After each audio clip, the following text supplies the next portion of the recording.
Hello welcome back. ഇന്നത്തെ താരം ഈ ബോക്സാണ്. ഇത് വെച്ച് എന്തിനും ചെയ്യാനെടുത്തോരാ. എന്നാൽ പിന്നെ ചെയ്തിട്ട് തന്നെ കാര്യം. ഞാൻ ഉദ്ദേശിച്ചത് ഒരു ഓർഗനൈസർ ആക്കി എടുക്കാനാണ്. ആദ്യം ഈ കാണുന്ന ബ്രൗൺ ചട്ട ഉണ്ടല്ലോ, അത് മുറിച്ചെടുക്കുക. ഈ വയലറ്റ് ബോക്സിൽ വെക്കാൻ പാകത്തിന്. അങ്ങനെ രണ്ടെണ്ണം നീളത്തിലും രണ്ടെണ്ണം ചെറുതാക്കി എടുത്തു. പിന്നെ അത് അങ്ങനെ വെക്കുമ്പോൾ രസമല്ലല്ലോ, ഒന്ന് പൊതിയാന്ന് കരുതി അതിൻ്റെ കൂടെ കിട്ടിയ പേപ്പർ തന്നെ എടുത്തു. അപ്പം അങ്ങനെ പൊയിഞ്ഞിട്ടൊരു ഗുമ്മില്ല. കാപ്പി കളറിന് അതിലടിച്ച എന്നാൽ പിന്നെ വൈറ്റ് കളർ പൊയിഞ്ഞിട്ട് പർപ്പിൾ കൊണ്ട് പൊതിയായിരുത്തി. അപ്പോൾ ഗുമ്മുണ്ട്. ഇത് ഓർമ്മയുണ്ടോ ഞാൻ മുന്നേ ചെയ്തത്? ഇതിൻ്റെ വീഡിയോ കാണാത്തതുണ്ടെങ്കിൽ കണ്ടുവരിട്ടോ. കണ്ടോ ബ്രൗൺ കാണുന്നു. ഞാൻ ഇത് രണ്ടും മാറ്റാൻ നിന്നില്ലേ, കാരണം അത് മാറ്റാൻ എൻ്റെ മടി എന്നെ സമ്മതിക്കണില്ല.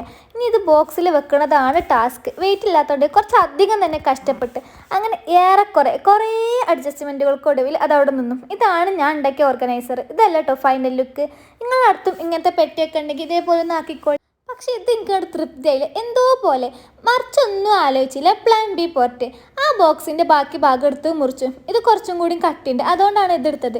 പിന്നെ നേരത്തെ കഷ്ടപ്പെട്ട് വെച്ചതൊക്കെ പുഷ്പം പോലെ എടുത്ത് ഒഴിവാക്കി ഒന്നീന്ന് സ്റ്റാർട്ട് ചെയ്തു. ആദ്യം കാർഡ്ബോർഡ് എടുത്തു, പാകത്തിന് മുറിച്ചു, ഫിറ്റ് ആവുണ്ടോ നോക്കി. പിന്നെ നേരത്തെ പൊയിഞ്ഞതൊക്കെ അയച്ച് പുതിയത് പൊയിഞ്ഞു. നിസ്സാരം, ഇതൊക്കെ സിമ്പിൾ.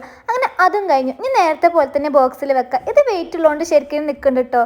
അങ്ങനെ ഇതാണ് പുതുക്കി പറ്റുന്നത് ഓർഗനൈസർ. ഇതിൽ ഒന്നും രണ്ടും തമ്മിൽ എന്താ മാറ്റം എന്ന് ചോദിച്ചാൽ വലിയ മാറ്റമൊന്നുമില്ല. ഇത് കുറച്ച് കട്ടിയുള്ള പീസെന്ന് മാത്രം. ഇനി നമുക്ക് ഇതിലേക്ക് വീണ്ടും സാധനങ്ങൾ ഇടാം. അപ്പോൾ ഇതാണ് കേട്ടോ ഫൈനൽ ലുക്ക്.